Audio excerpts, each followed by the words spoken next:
Okay, guys, it's taken me a long time to capture what I have here in this box, okay? This is a very dangerous animal and a very angry animal, as you can tell. He's in the mood of Halloween. I've had to battle him to get him out. So, are you ready? He's dangerous, okay? He is the biggest, vicious, and most angry plague of them all. Say hi, plague. Say hi. Say hi, everybody.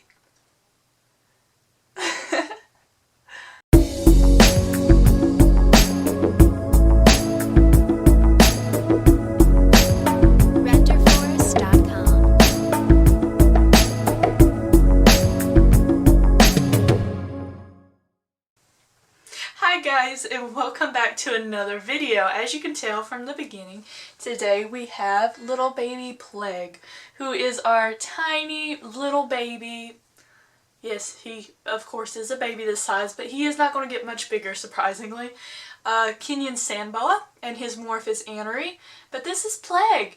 If you follow our Instagram and stuff, you have seen Plague before. He's quite grown a lot, actually, since the first day we got him. But this is his first YouTube video he will be on.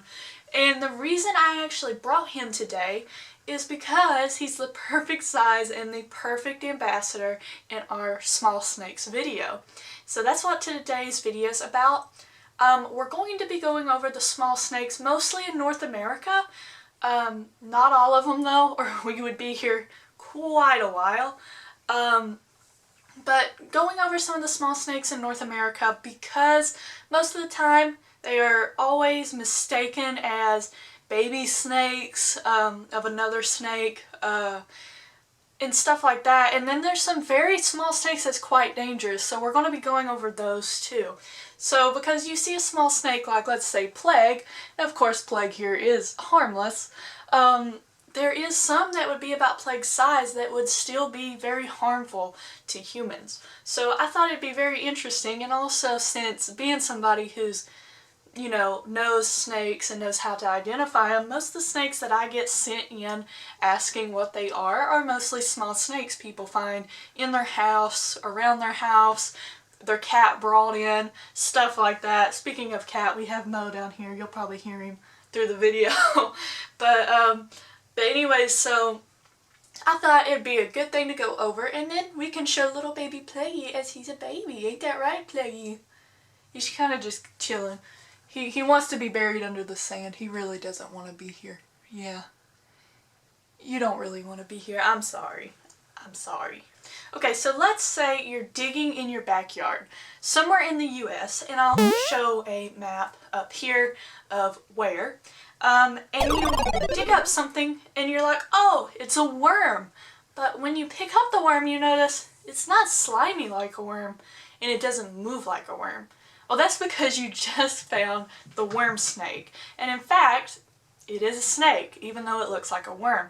I'll put a picture so you guys can see him, and then you can also see why he's mostly mistaken for a worm. Because of his size and his looks, and you found him underground like you would a worm. So, you know, the name's fitting, worm snake. Now, these guys can be very hard to find. They're not the easiest species of snake to find. One, because they are fossorial, which means they live underground, but also because they're very timid and shy, and normally when they feel you digging in the vibrations of the earth, they will just go deeper and try to run away from you. They're very, very good at digging and burrowing, so it's very hard to come across one. So if you do come across one, you're pretty lucky. But if you do want to find one, they're normally under debris and in loose dirt, much like a worm.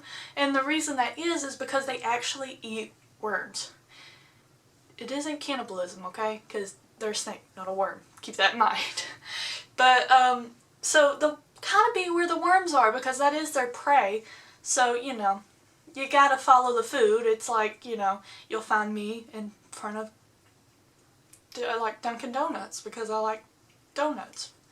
And you'll find Plaguey. You probably won't find Plaguey. He stays hidden a lot, don't you? Yeah. They also eat like snails, insect larvae, slugs, stuff like that. Of course, according to the snake size and the prey size. But they'll eat stuff like that. But their main like priority diet is earthworms. So pretty much that's where you'll find them, is underground where earthworms are. Now, as I mentioned before, we are going to go over some snakes that are dangerous to humans and some that are not. The worm snake is not dangerous to humans at all because it's so tiny and he's not really what you would call venomous to humans. There is a study that I think they said something about their saliva carries a certain type of toxin to paralyze the worm. I do not know if that's true or not. If so, I will put a yes or no up here in the video, but I do remember reading that somewhere and I don't remember if the study ever came out with anything or not. Also, just one thing, if you find one, and of course you want to pick it up, hold it, and examine it like any cute animal that you find, like Plaguey here and stuff, just be careful and keep in mind that they are small and we're much bigger than them, meaning that we can hurt them by accident if we're not careful. So just be very careful when holding any of these small snakes in the videos, the ones you can hold.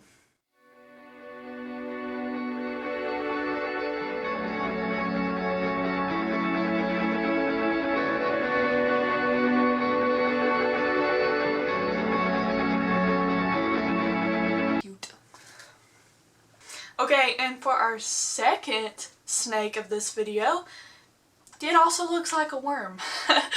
And that's because it's the Bromine blind snake, or also called the flower pot snake. I tried to look into why this was called this because they're not commonly found in flower pots. So, I don't know. Maybe you can do the study on your own and see if you come up with something. The only difference between the Bromine blind snake and the worm snake is the Bromine doesn't eat worms, and also its head is quite more rounded. I'll put a picture, and from the last photo of the worm snake you can tell that he has more of an angular face, sort of like a worm. So that's a few things you can tell a difference on them.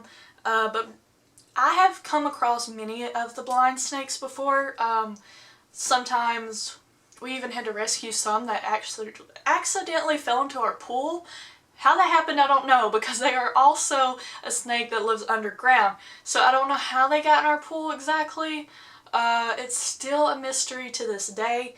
I'm not really sure if they live up in trees because there really isn't, to me, I don't think they can even get up in trees. They're so tiny and stuff. I mean, they're smaller than Plaguey here most of the time. And so up in the trees there's so much more predators. I feel like they wouldn't be up there. So I don't know. But the reason you want to keep these guys around, they also live in loose, moist soil, but they also eat ants and termites. So you definitely want to keep these guys around. We always never harm ours, try to scare away ours. We always try to keep them around because they are so good for termites. They eat so many termites and ants. It's unbelievable. If I'll put a number down here to an estimate, or if I can't find an exact one that seems fitting, then you can do your own research on it. But it's amazing. These little guys, they do so much. They do so much. They're so awesome and they're very cute. The only issue is, this is where they're located. I'll put a map up here. The only issue is they're not native here. They are in fact an invasive species, but because they're so commonly around here now, there's really just nothing we can do with it. They repopulate and thrive here so well. You're not going to be able to get rid of them now. There is an idea that they probably came from like Africa or Asia and was brought over here by accident, and then they just kept repopulating and now they're here. I don't really know how much of an impact they have on our ecosystem though, besides the ants and termites. I really don't know what else they would bother because that's about all they eat. So I don't really know unless it's just threatening our ant population. I really don't know about that. But America is not the only place it was actually accidentally introduced and is now an invasive species there. Australia even has the little blind snakes now. So, But, so if you're in Australia or in America, you can probably find a little blind snake. They're not the easiest to find, but if you go out specifically looking for them, you can probably come across them. And again, this is another species that is safe to handle. Just keep in mind again that they are small, so just be very careful when holding them and to loosely hold them and not squeeze them because they are so tiny. A good way to do it is like here I'm holding Plague. The little blind snake would probably not hold on this well though, so you might want to keep him in the palm of your hand, but just loosely hold them and let them move around. Plaguey's a boa, even though he's so tiny, he is a boa, so he clings on a little bit better than the fossorial species, the small snakes would. And they come in different colors, and I want to mention this because a lot of people get confused because they come in such variety of colors. They can be albino, which is just, they call it albino, but technically it isn't. It's just full white. And then also they have a purple kind of color, which is really pretty. Never came across a purple one yet. And then dark browns and blacks. So they come in a whole bunch of different colors. So if you see one, mainly just go off of the body shape and the shape of the head. The next one we're going to talk about, and maybe you already know it, is the eastern coral snake. This is a very vibrant and beautiful snake, but it is definitely not one that is okay to handle or touch. This is going to be the first snake in our video that is indeed venomous. This snake is not one to mess with, and I don't really want to scare you guys with this snake because they are technically harmless in a way to us as long as we leave them alone. They really don't want to bother us because, like in this video, they are a small snake. So they really don't want to harm us, and I'll talk about that here in a little bit. Even though it is extremely hard to get envenomated by a eastern coral snake because of how tiny they are, it can happen. And the reason it happens most of the time, their mouths are so tiny, sort of like Plague's here. He has a very tiny mouth, so he can't really bite onto my hand because my hand is much bigger than his mouth. So he would have to grab me at like the tip of my finger or this webbing in between the fingers. And that's kind of what a coral snake goes for, any small part of the body. Now these snakes are very interesting because they don't have the venomous fangs or the triangular like head with the big venom pouch cheeks. Instead they have a little round head, sort of like Plague here, and their teeth is normal. It's just, in fact, their saliva carries and produces the venom. So when they bite you and then their saliva gets into the bite, then you're envenomated. The scary thing with this is most places nowadays do not carry anti-venom. And if you don't know what anti-venom is, that is the medicine, we'll call it, they give you in the hospital to help fight the venom. And it's made through venom of the snake and a few other things. I won't go into the making of it. It's quite complicated and difficult. I might make a video on it one day. But they don't really carry a lot of anti-venom for it anymore. A lot of places don't even carry it at all. And that is because a lot of people don't get bit by them anymore.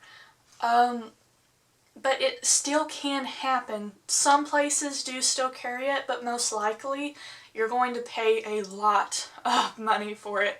So just don't get bit by these guys. They're not even, just don't, because their bite is very painful, and even though they're so little, their venom does a lot of damage, and very fast damage. And even though they are so little, if you get bit by one and don't get treated in time, there is a possibility of you dying, so definitely do not mess with these guys.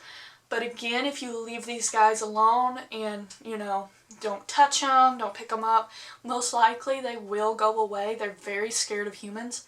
Any snake, even venomous ones, they don't want to bite you. You're too big, and all they want to use their venom for is to protect themselves, but mostly to catch their prey. That's their only way of catching it because they don't have claws or paws like Mo here. I think you can see him in the reflection. They don't have that. All they have is those fangs with those venom, so it's all they have. And they realize by looking at you, you're definitely too big to eat, so I don't really want to waste my venom on you. because then it takes them a long time to recreate that venom and to then catch prey. So for a while they'll have to go hungry if they envenomize you. So they really don't want to unless they are extremely threatened to. Now, so you know where to be careful at, I'll put a map of their range up here. But they like to live in loose leaf litter, under like, you about fell. Yeah. You're not doing very good at being a boa. He about fell. But anyways, they live under loose leaf litter, soil.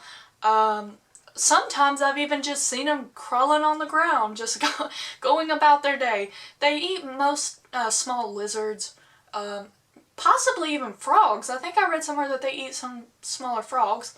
Again, the prey has to be generally around the size they can eat, but so of course they come up above ground to hunt and such. There's always a saying of red touching yellow, you're a dead fellow, but that can't always be true. So that's a very scary thing, is because now there's coral snakes being found instead of yellow with white bands. And so you just kind of got to go off of, I'll probably do another video going off of it. I'm pretty sure there's a way to identify them through the head compared to its non-venomous friend. And what I'm talking about their look-alike friends is because there are snakes that mimic the coral snake's pattern to protect themselves. So I'll show a comparison picture here. There are several species, I think there's probably 2, that mimic the coloration of coral snakes so predators don't try to mess with them. But that also makes it confusing on us because then you don't know which is the venomous and which is not. So if you're not 100% sure, or even, you know, I just don't recommend it at all. Just don't mess with them. Don't pick them up. You can even like watch it from afar and admire it, even a coral snake. Just don't mess with them and they really honestly won't mess with you. Okay, so this is where it gets a little tricky.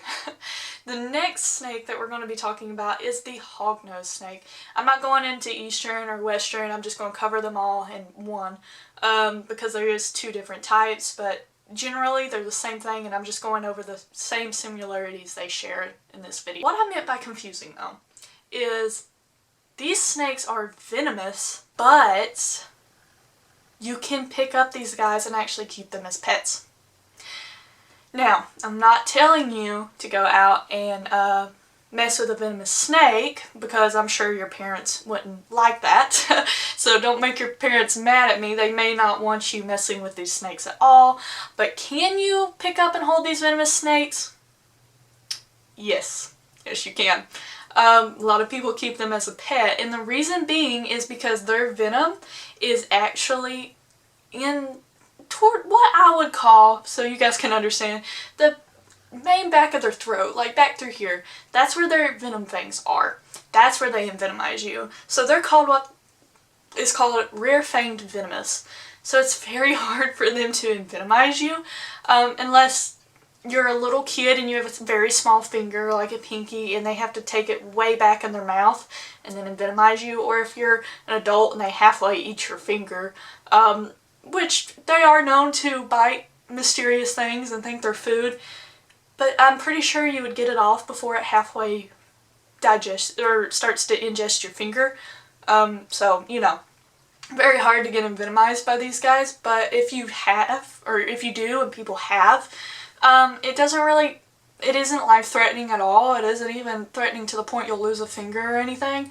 It's just you swell, it's very itchy, and it is painful, so it isn't really something you're going to enjoy, don't get me wrong. But it's not life-threatening, you're not going to lose a finger, nothing like the coral snake that we just went over. So these guys are actually, like I said, kept as pets. Some areas they are illegal though, so check in your area before you try to get any type of pet. But they are sassy and amazing. And also another thing is you don't have to worry about them biting too much because they are more known to play dead, actually. I'll put a photo up here of one playing dead. That's more likely what they're going to do than bite you. They may what they call Bluff Strike, and what that is, the snake just lunges its head at you. It may not even open its mouth, or maybe it does but never sticks your teeth in, and it just kind of headbutts you to say, oh, I bit you, I'm so mean. You actually do bite though. yeah. As little as he is, he's very vicious. You get him out of his tank and he comes out, that mouth open, ready for food. You're vicious, Plague. As tiny as he is, he's the most vicious snake we have. Yep, this one right here. He has made me bleed several times. Yeah, that's you. All you, buddy. Now, if you're wondering why they have venom, is because they use it to catch their prey. So they eat, depending on eastern or western, you can do your research on that, or I may make a video on them later. Some eat toads and frogs, and some eat your normal mice, lizards, you know, anything really that they can catch out in the wild. They're not really picky. Although I have heard of some being pretty picky in captivity, which is odd, but you know. Snakes though. If you own one, you'll understand what I'm talking about. So I'll put a map of their range up here, possibly two depending on which one. It'll probably say in words, or I'll put words so you know. But so they're pretty popular everywhere. They're also hard to find. They're also fossorial, meaning they live underground. I pretty much think all of these on here are fossorial. I think it's because they're so tiny. Even Plaguey here is fossorial. You have to dig him up. But I think it's just because they can't survive on top of the ground as tiny as they are. There's just way too many predators. Okay, so this is where it even gets more confusing. This is another venomous snake that is safe to hold. As strange as it is, this is called the ringneck snake. You have probably most likely seen one, seen a picture of one, or seen one around your house. This is one of the most popular small snakes ever. They are not well kept as pets, is from what I've researched, because they're very finicky, picky, and very fragile to keep in captivity. I know there's a few people that has done really well at it. Would I keep one personally? No. They're just, they take a lot of maintenance and a lot of very particular husbandry. So I probably wouldn't get one. Where are you going? He's leaving. It's not time yet. You can't get a coffee break right now. No. We gotta finish this, okay? You're on set, okay? Okay. Now, this venomous snake cannot harm you at all. Unlike the hognose snake, it's not rear-fang venomous from what I know. I may be wrong. I'll put up here if I'm correct or wrong. There really isn't nothing to it. They're so tiny though, normally they don't want to bite you, because normally when you find them, they're so little, they can't really find anywhere to bite you on that's not bigger than their head. So most likely you can just be carefree with these. Carefree in a sense. Again, they're tiny, so be careful when holding them. They are fragile. But you can find these everywhere. I'll put a map up here. You can find them all the ways in southern Canada through most of the United States and even into central Mexico. So yeah, you probably have these in your backyard. They're probably everywhere. And speaking of which, that's why they're so amazing and I wanted to put them on here. They can survive a lot.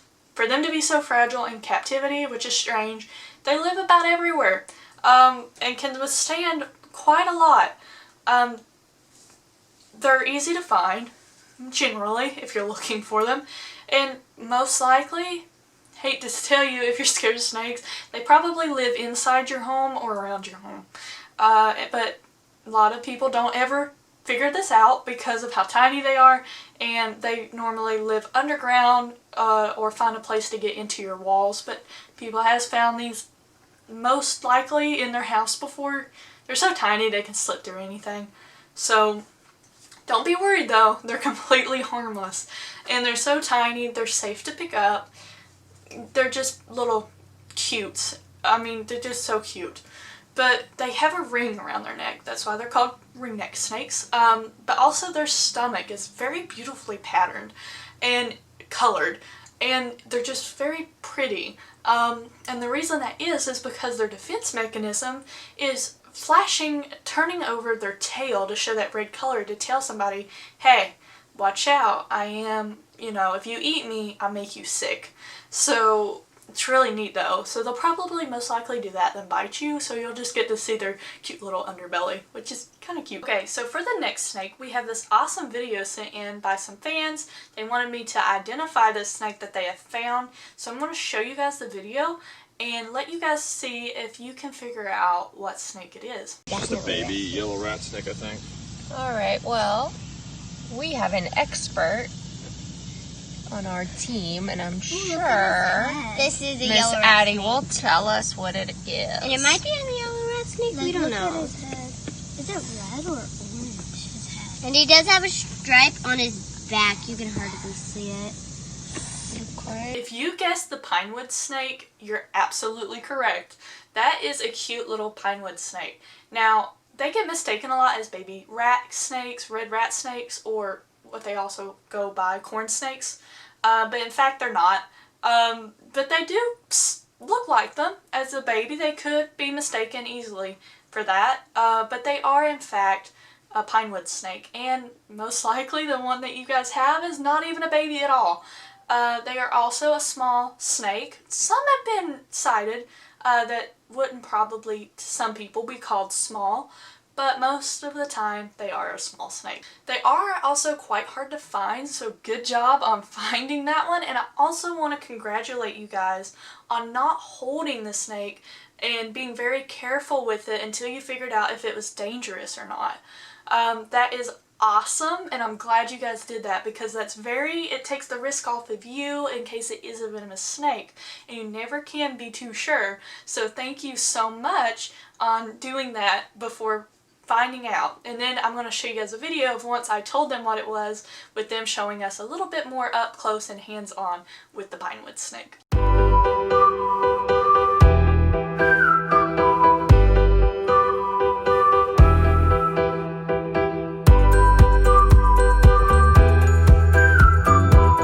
Okay, so the last snake of our video is going to be the decay snake. This snake is probably the tiniest of them all, of course, of the ones that I've mentioned. They are so cute, especially as babies. I'll try to put a photo up here of a baby. So cute, and they are commonly kept as pets. The only issue is with these little ones, because they are so tiny, and I mean smaller than Plague here, and you can see how tiny Plague is, they can escape literally everything. So it is extremely hard to keep these guys. They eat fairly well, but you've got to get pretty small prey for them, especially when you get them as juveniles. So, do I recommend them as a pet to most people? No. But if you know what you're doing, go right on ahead. They make awesome pets. They're very fun to watch, of them going around and being curious. They are fossorial also, so they like to burrow in the ground, but sometimes people see them coming up. I mean, you know, they probably want to come up and see what's going on above ground sometimes too. Now, if you want to find where these guys are, they're normally under rocks, logs, trash bags, tires you may have, anything laying on the surface of the ground. There's probably a decay snake under it if you live in these areas. I'll put a map where they're located at, and I'll show also a photo of an adult one over here, so you can tell they're pretty easy to identify. From what I know, there really isn't another snake in those areas that look like them, so you can probably identify them pretty easy. Again, they are safe to handle, not venomous at all. And they're just very tiny, so keep that in mind. Again, they're very fast too, so honestly I would keep handling very less with them if you're keeping them as a pet, or even find one in the wild. They're very fast, so it'd be very easy to harm one by accident. But if you can get a photo or video of one of these before it takes off, you're lucky, because these guys are super quick. They're also nocturnal, so normally when you turn over something and find them, they were asleep and you've startled them, so that's also why they scurry. They also like to live together. Sometimes they have been reported in what some people call colonies. I don't think it would be technically a colony, but in groups. They will like sleep together in small groups. I don't really know if they eat each other. I wouldn't think so if they're mostly found together. I don't think they'll eat each other unless they're extremely hungry. Then any snake will probably try to eat another snake.